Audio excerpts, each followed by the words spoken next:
আলা ইন্না আউলিয়া আল্লাহি লা খাউফুন আলাইহিম ওয়া লা হুম ইয়াহজানুন আল্লাযীনা আমানু ওয়া কানু ইয়াত্তাকুন লাহুমুল বুশরা ফিল হায়াতিদ দুনিয়া ওয়া ফিল আখিরাহ লা তাবদীলা লিকালিমাতিল্লাহ।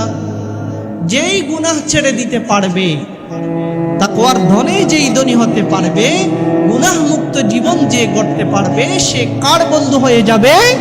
আল্লাহর বন্ধু হয়ে যাবে।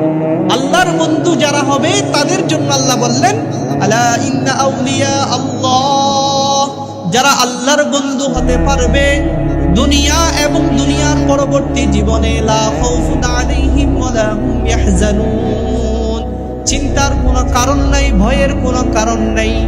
আল্লাযীনা আমানু ওয়া কানু ইয়াত্তাকুন, যারা ঈমানকে পাকাপোক্ত করেছে, যারা নিজের তাকওয়া পরিচর্যা করে আল্লাহর ভয়ভীতি অর্জন করেছে, লাহুমুল বুশরা, তাদের জন্য সুসংবাদ, ফিল হায়াতিদ দুনিয়া, ইহকালীন জীবনে, ওয়া ফিল আখিরাতি, পরকালীন জীবনে।